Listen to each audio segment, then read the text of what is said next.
AI নিয়ে অনেকগুলো বই লেখার কারণে আমার অনেকের সাথে কথা হয়। বিশেষ করে নতুন প্রজন্ম যারা আছেন, তাদের সাথে আমার একটা বিশেষ লেভেলে একটা কানেকশন তৈরি হয়েছে অলরেডি যেহেতু এআই বা এআই এর পাশাপাশি আমি বলছি যে নতুন প্রযুক্তি বা নতুন প্রযুক্তির পাশাপাশি ফিজিক্স বলছি বা ফিজিক্সের পাশাপাশি আমি সায়েন্স আ এবং এর পাশাপাশি এআই এর ব্যাপার বলব না। আবার বিশেষ করে বলব যে জিপিটি জেনারেল পারপাস টেকনোলজি এই ব্যাপারগুলো নিয়ে যেহেতু আমার আলাপ হয়, আমার কাছে যেটা মনে হচ্ছে যে আমাদের নতুন প্রজন্ম তারা একটু কনফিউজ স্টেটে আছে যে আসলে সামনে কিভাবে এগোনো যাবে।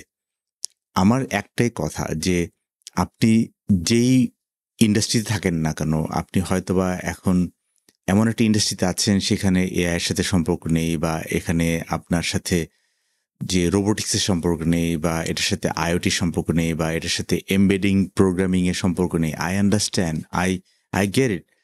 বাট দিন শেষে আমরা এখন যেই ইন্ডাস্ট্রিতে আছি, যেখানে কাজ করছি, যেটা আসলে আমার মনে খোরাক দিতে পারছে না। আমি কেন আমাকে তৈরি করতে পারছি না? আমার পাশাপাশি আমি কেন তৈরি করতে পারছি না? আমার পাশাপাশি আমি যাতে আমার যে পছন্দের ফিল্ড, সেই ফিল্ডে যেতে। বিকজ দিন শেষে আমি আপনাদেরকে এইভাবে বলতে পারি যে আমাদের দাদা-দাদি যারা ছিলেন, তারপরে আমার বাবা-মা যেভাবে কাজ করেছেন, তারপর আমরা যেভাবে কাজ করছি, এটা কিন্তু পুরোটাই কিন্তু ডিফারেন্ট প্যারাডাইম শিফট। কারণ আমার বাবা-মা কাজ করতে হয়েছে তাদের পেটের জন্য। বিকজ আমি যেটা বুঝতে পেরেছি যে তারা ঢাকায় এসছেন, ঢাকায় এসে তাকে একটা জায়গায় তখন তো প্রাইভেট সেক্টরে সেভাবে কাজ ছিল না।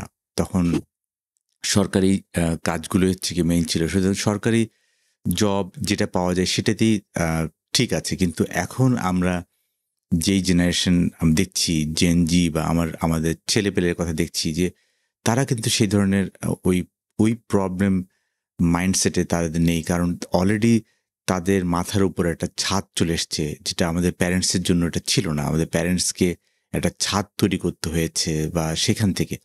সো আমি মনে করি যে আমাদের জেনারেশনের পরের জেনারেশন যারা আসছে তাদের কিন্তু অলরেডি একটা বেজ লাইন বা আ একটা প্ল্যাটফর্ম অলরেডি আছে যে উনি তার প্যারেন্টস তাকে একটা প্ল্যাটফর্ম দিয়েছে। এখন তাকে আসলে শাইন করতে হবে।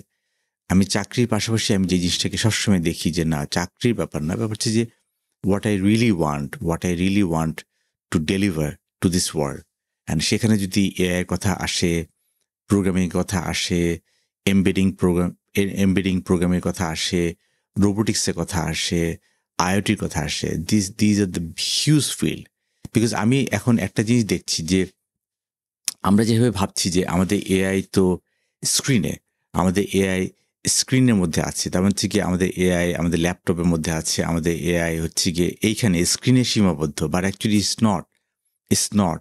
বিকজ আপনি এখন দেখছেন সেলফ ড্রাইভিং কার যেভাবে চলছে। This is AI out of the screen. তার মানে হচ্ছে গিয়ে এআই কিন্তু স্ক্রিন থেকে বের হয়ে আসছে।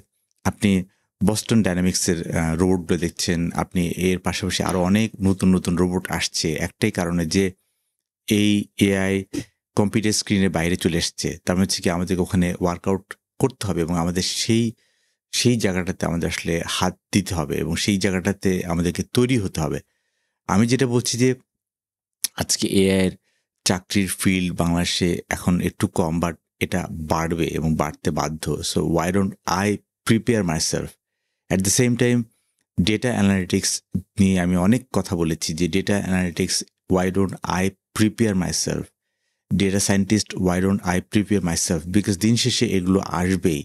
আমি এখন অন্য জায়গায় আছি, অন্য সেগমেন্টে আছি। আমি হয়তোবা কোনো কোম্পানিতে মার্কেটিং এ কাজ করছি but I wish to be in this data analytics field because data analytics is nothing যে এটা অন্য কোথাও কাজ করে না। আপনি মার্কেটিং এ থাকলেও ডেটা অ্যানালিটিক্স কাজে লাগবে। আপনি সার্ভিস ইন্ডাস্ট্রিতে থাকলেও কিন্তু আপনার ডেটা অ্যানালিটিক্স কাজে লাগবে। So all you need because দিন শেষে বিজনেস ইন্টেলিজেন্স কিন্তু আপনার উপরে নির্ভর করছে যারা ডেটা অ্যানালিটিক্স করছে। সো এর পাশাপাশি আমি ডেটা সায়েন্টিস্টের কথা বলছি। এর পাশাপাশি এমবেডিং প্রোগ্রামিং এর কথা বলছি। আমি এর পাশাপাশি রোবোটিক্স এর কথা বলছি। Because this are the field this will change and disrupt the future.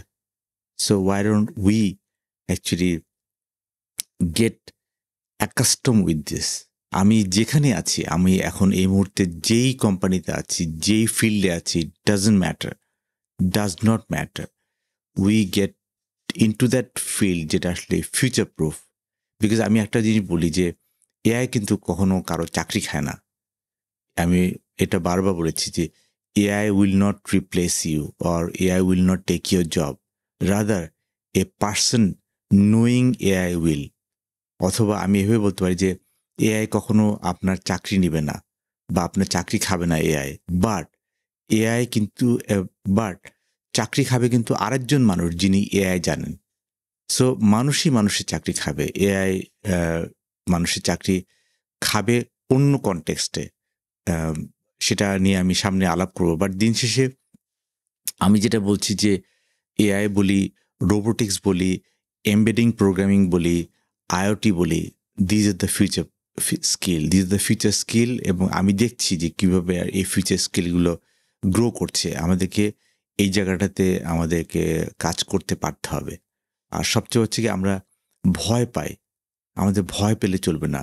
আমরা ভয় পাই বলে আমি মনে করি যে পৃথিবীর সবচেয়ে ইন্টারেস্টিং সাবজেক্ট হচ্ছে ফিজিক্স। আমরা ভয় পাই, আমরা সায়েন্স ভয় পাই।